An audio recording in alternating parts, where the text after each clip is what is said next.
नमस्कार, दीपास किचनमध्ये सर्वांचं स्वागत आहे। आज आपण श्रावण महिन्यात उपवास, सण, समारंभ आणि सात्विक आहार यामुळे स्वयंपाकघरातील कामाचे नियोजन थोडे वेगळे करावे लागते। गृहिणींना रोजच्या स्वयंपाकात उपयोगी पडतील अशा महत्त्वाच्या 50 किचन टिप्स आज आपण या व्हिडिओमध्ये सांगणार आहोत। त्यातील टिप नंबर 1, श्रावणात घरात उपवासाचे पदार्थ जास्त बनत असल्याने साबुदाणा, शेंगदाणे, राजगिरा, भगर किंवा वरी यांचा साठा अगोदरच करून ठेवा। टिप नंबर 2, साबुदाणा खिचडी मोकळी होण्यासाठी साबुदाणा धुवून योग्य प्रमाणात पाणी घालून काही तास भिजत ठेवा आणि त्यानंतर अतिरिक्त पाणी पूर्णपणे काढून टाका। टिप नंबर 3, भगर शिजवण्यापूर्वी हलकी भाजून घेतल्यास तिची चव अधिक छान येते आणि ती चिकट होण्याची शक्यता कमी असते। टिप नंबर 4, उपवासासाठी शेंगदाणे भाजून त्याची पूड करून हवाबंद डब्यात ठेवल्यास ऐनवेळी थालीपीठ, चटणी किंवा लाडू बनवणे सोपे जाते। टिप नंबर 5, राजगिरा पीठ नेहमी कोरड्या आणि हवाबंद डब्यात साठवा, त्यामुळे ते जास्त काळ चांगले राहते। टिप नंबर 6, श्रावणात पालेभाज्या आणल्यानंतर त्या लगेच धुवून पूर्ण कोरड्या करून फ्रीजमध्ये ठेवाव्यात। टिप नंबर 7, कोथिंबीर जास्त दिवस ताजी ठेवण्यासाठी तिची मुळे काढून ती कोरड्या कापडात किंवा पेपर टॉवेलमध्ये गुंडाळून डब्यात ठेवून द्या। टिप नंबर 8, हिरव्या मिरच्या खराब होऊ नयेत म्हणून त्या धुवून पूर्ण कोरड्या करून फ्रीजमध्ये साठवा। टिप नंबर 9, आले लसूण पेस्टमध्ये थोडे तेल मिसळून हवाबंद डब्यात ठेवल्यास ती काही काळ सहज वापरता येते किंवा व्यवस्थित अशी टिकली जाते। टिप नंबर 10, श्रावणात कांदा, लसूण टाळत असल्यास आले, हिरवी मिरची, जिरे, धने आणि कोथिंबीर यांचा योग्य वापर करून पदार्थांना छान चव देता येते। टिप नंबर 11, उपवासासाठी बटाटे उकडून फ्रीजमध्ये ठेवले तर थालीपीठ, कटलेट, भाजी किंवा साबुदाणा वडा पटकन बनवता येतो। टिप नंबर 12, उकडलेले बटाटे पूर्ण थंड झाल्यावर साठवल्यास ते जास्त काळ चांगले राहतात। टिप नंबर 13, साबुदाणा वडा कुरकुरीत होण्यासाठी मिश्रणात पाणी जास्त घालू नका। टिप नंबर 14, उपवासाच्या थालीपीठासाठी पीठ मळताना पाणी हळूहळू घाला, त्यामुळे पीठ सैल होणार नाही। टिप नंबर 15, भगर किंवा वरीची खिचडी फोडणी देताना जिरे आणि हिरवी मिरचीचा वापर केल्यास साध्या पदार्थालाही छान सुगंध येतो आणि चव सुद्धा छान येते। टिप नंबर 16, नारळाचा वापर जास्त होत असल्यास ताजा किस करून छोटे भाग करून फ्रीजमध्ये ठेवा। टिप नंबर 17, ओला नारळ साठवताना हवाबंद डब्बा वापरा आणि आवश्यक तेवढाच भाग बाहेर काढा। टिप नंबर 18, उपवासाची चटणी बनवताना शेंगदाणे आधी भाजून घेतल्यास चटणी अधिक स्वादिष्ट होते। टिप नंबर 19, दही वापरण्यापूर्वी ते चांगले फेटून घेतल्यास रायते किंवा आणि उपवासाच्या कढीला मऊसर असा पोत मिळतो। टिप नंबर 20, श्रावणात दही लवकर आंबट होऊ नये म्हणून ते नेहमी फ्रीजमध्ये झाकून ठेवा। टिप नंबर 21, उकळताना भांड्याच्या काठाला थोडे पाणी लावल्यास दूध लगेच उतू जाण्याची शक्यता कमी होते। टिप नंबर 22, सणासाठी बनवायचे पदार्थ आधीच ठरवून त्याची यादी तयार करा, त्यामुळे ऐनवेळी गोंधळ होणार नाही।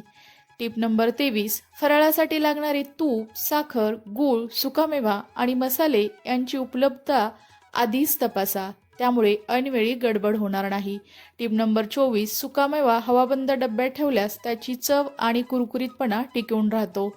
टिप नंबर 25, काजू, बदाम किंवा इतर सुकामेवा भाजून ठेवताना पूर्ण थंड झाल्यावरच डब्यात भरावा। टिप नंबर 26, गूळ वापरण्यापूर्वी तो चाळून घेतल्यास त्यातील अशुद्धता दूर करता येते।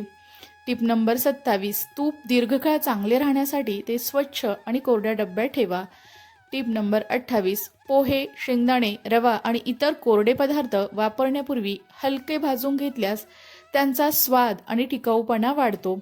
टिप नंबर 29, स्वयंपाकघरात ओलावा राहू नये म्हणून डब्बे आणि मसाल्यांचा बरण्या नेहमी कोरड्या ठेवाव्यात। टिप नंबर 30, मसाल्यांचे डब्बे गॅसच्या अगदी जवळ न ठेवता कोरड्या आणि तुलनेने थंड जागी ठेवा।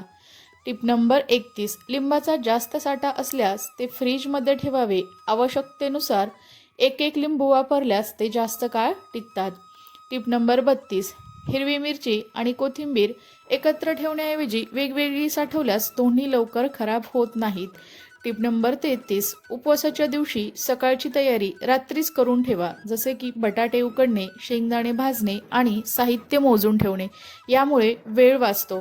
Tip number 34. घरात मुले आणि वयोवृद्ध असतील तर उपवासाच्या पदार्थाबरोबर त्यांच्यासाठी नियमित आहाराचेही नियोजन आधीच करून ठेवा. Tip number 35. पावसाळ्यात भाज्या चांगल्या धुवून आणि शक्यतो पूर्ण कोरड्या करूनच फ्रीजमध्ये ठेवा. Tip number 36. पावसाळ्यात स्वयंपाकघरातील कचरा वेळेवर बाहेर काढा. त्यामुळे दुर्गंधी आणि किडे होण्याची शक्यता कमी होते. Tip number 37. डाळी आणि कडधान्यांचे डबे नियमित तपासा आणि ओलावा किंवा कीड दिसल्यास लगेच वेगळे करा. Tip number 38. डब्यांवर पदार्थाचे नाव आणि शक्य असल्यास साठवणुकीची तारीख लिहिल्यास जुना साठा आधी वापरणे सोपे जाते. Tip number 39. श्रावणातील सणासाठी लागणारे साहित्य एका ठिकाणी व्यवस्थित मांडून ठेवा. त्यामुळे स्वयंपाक करताना वेळ वाचतो. Tip number 40. स्वयंपाक सुरू करण्यापूर्वी सर्व साहित्य मोजून जवळ ठेवण्याची सवय लावा. याला मिस एन प्लास म्हणतात. Tip number 41. तळणीचे पदार्थ करताना तेल योग्य तापमानाला आले आहे का हे तपासा. खूप कमी तापमानामुळे पदार्थ तेलकट होऊ शकतात. Tip number 32. साबुदाणा वडा किंवा उपवासाचे कटलेट तळताना तेलात एकदम जास्त पदार्थ सोडू नका. त्यामुळे तेलाचे तापमान अचानक कमी होते. Tip number 43. उपवासासाठी भाजलेले मखाणे हवाबंद डब्यात ठेवल्यास ते झटपट स्नॅक्स म्हणून वापरता येतात. Tip number 44. मखाणे थोडे भाजून त्यात मीठ आणि आवश्यक उपवासाचे मसाले घातल्यास कमी वेळात चविष्ट नाश्ता तयार होतो. Tip number 45. सणाच्या दिवशी वेळ वाचवण्यासाठी चटण्या, मसाला आणि काही पूर्वतयारीचे पदार्थ आदल्या दिवशी करून ठेवा. Tip number 46. स्वयंपाकघरातील चाकू, फळी आणि इतर उपकरणे वापरल्यानंतर स्वच्छ धुवून पूर्ण कोरडी करून ठेवा. Tip number 47. पावसाळ्यात मसाल्यांना ओलावा लागू नये म्हणून त्यात ओले चमचे कधीही वापरू नका. Tip number 48. श्रावणात सात्विक स्वयंपाक करताना ताजे, स्वच्छ आणि घरच्या घरी उपलब्ध साहित्याला प्राधान्य द्या. Tip number 49.